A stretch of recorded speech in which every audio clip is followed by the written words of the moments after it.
या देवी सर्वभूतेषु मां सिद्धिदात्री रूपेण संस्थिता। नमस्तस्यै नमस्तस्यै नमस्तस्यै नमो नमः। अर्थात हे मां सर्वत्र विराजमान और मां सिद्धिदात्री के रूप में प्रसिद्ध अम्बे, आपको मेरा बारंबार प्रणाम है या मैं आपको बारंबार प्रणाम करती हूँ।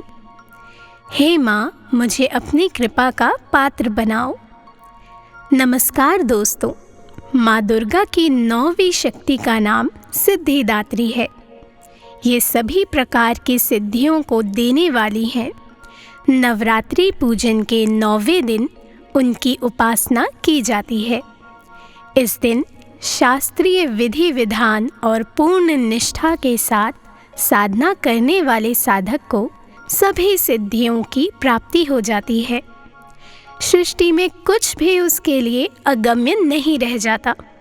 ब्रह्मांड पर पूर्ण विजय प्राप्त करने की सामर्थ्य उसमें आ जाती है। माँ सिद्धिदात्री 4 भुजाओं वाली हैं। इनका वाहन सिंह है।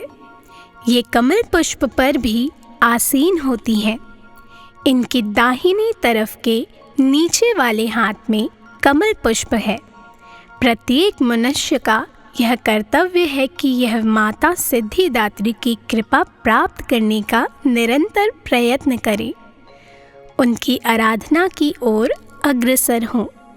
इनकी कृपा से अंत में मनुष्य सभी सुखों का भोग करता हुआ मोक्ष को प्राप्त कर सकता है। नवदुर्गाओं में माँ सिद्धिदात्री अंतिम है।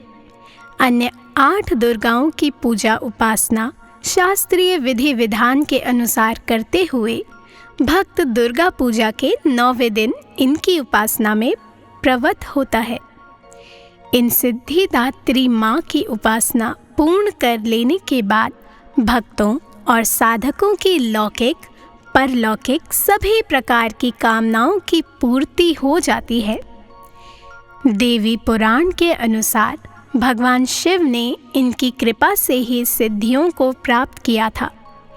इनकी अनुकंपा से ही भगवान शिव का आधा शरीर देवी का हुआ था और वह अर्धनारीश्वर नाम से प्रसिद्ध हुए थे।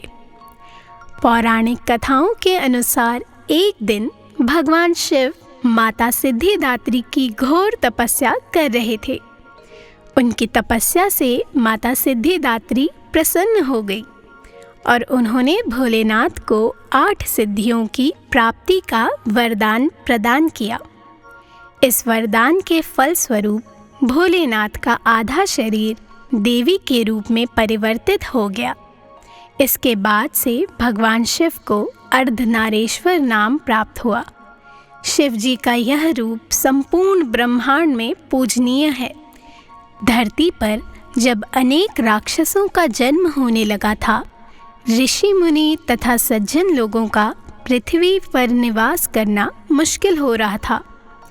इसी बीच जब पृथ्वी पर महिषासुर नामक दैत्य के अत्याचार की अति हो गई, तब उस दानव के अंत हेतु सभी देवतागण भगवान शिव तथा विष्णु जी से सहायता लेने पहुँचे। उस दानव के अंत के लिए सभी देवताओं ने तेज उत्पन्न किया, जिसके जरिए माँ सिद्धिदात्री की उत्पत्ति हुई। धार्मिक मान्यताओं के अनुसार 2 से 10 वर्ष तक की कन्या में माँ दुर्गा साक्षात वास करती हैं। इस तरह माँ सिद्धिदात्री की पूजा अर्चना करने से माता जल्द प्रसन्न होती हैं और भक्तों की सभी मनोकामनाएं पूर्ण करती हैं। मित्रों, इसी तरह के पौराणिक कथाओं का आनंद लेने के लिए हमारे चैनल को सब्सक्राइब करना न भूलें। जय माता दी।